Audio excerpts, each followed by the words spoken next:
Undang-Undang Dasar Negara Republik Indonesia tahun 1945 pembukaan bahwa sesungguhnya kemerdekaan itu ialah hak segala bangsa, dan oleh sebab itu maka penjajahan di atas dunia harus dihapuskan karena tidak sesuai dengan pri kemanusiaan dan pri keadilan, dan perjuangan pergerakan kemerdekaan Indonesia telah sampailah kepada saat yang berbahagia dengan selamat sentosa mengantarkan rakyat Indonesia ke depan pintu gerbang kemerdekaan Indonesia yang merdeka, bersatu, berdaulat, adil dan makmur atas berkat rahmat Allah yang Maha Kuasa, dan dengan didorongkan oleh keinginan luhur supaya berkehidupan kebangsaan yang bebas, maka rakyat Indonesia menyatakan dengan ini kemerdekaannya.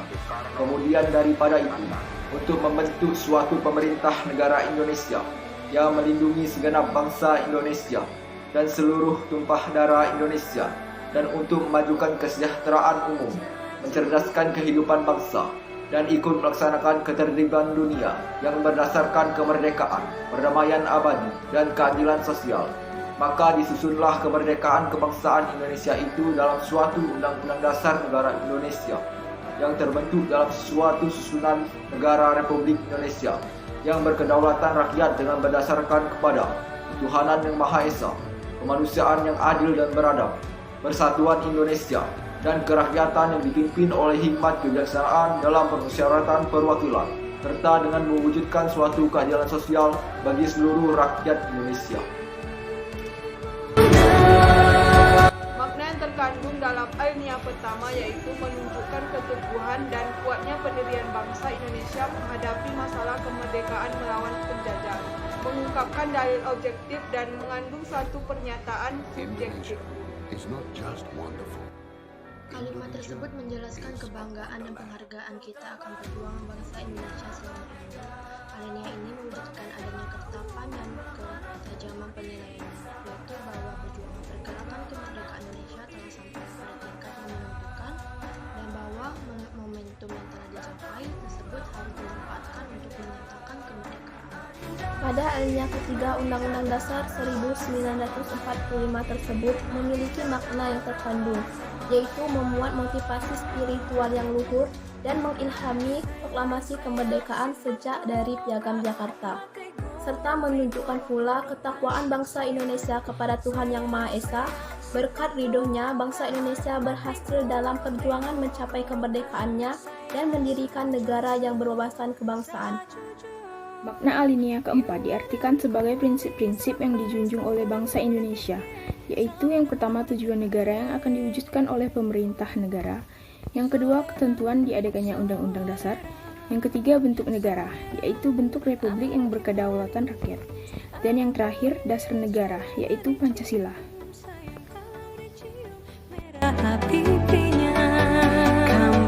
Indonesia memiliki banyak sekali suku, ras, budaya, dan agama. Di Indonesia terdapat 6 agama resmi, di antaranya Islam, Protestan, Katolik, Hindu, Buddha, dan Konghucu, yang tertuang dalam sila pertama Pancasila. Bunyi dari sila pertama Pancasila adalah ketuhanan yang Maha Esa dan bersimbolkan bintang emas.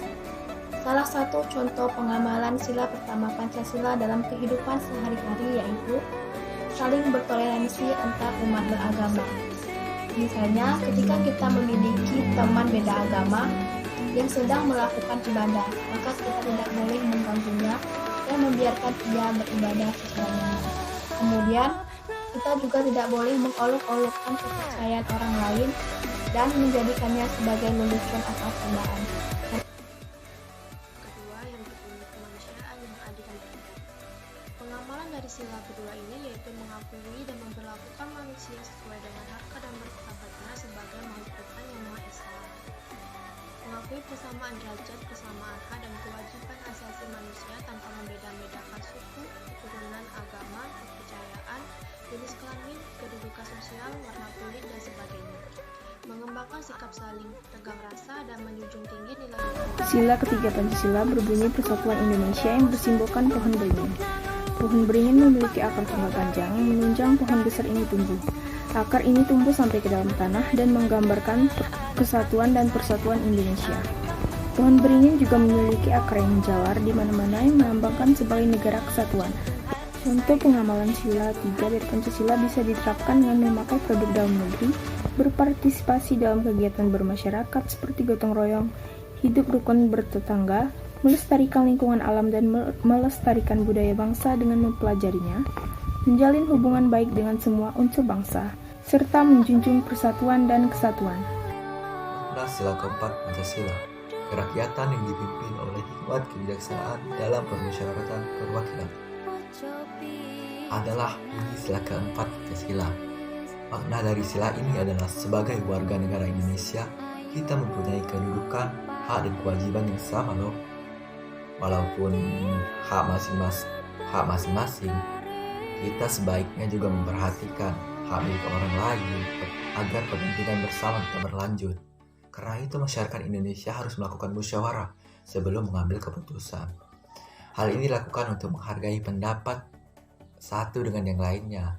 Selain itu, bermusyawarah juga membuat kita bisa menemukan jalan keluar yang baik dan adil untuk banyak orang, bukan hanya untuk satu orang.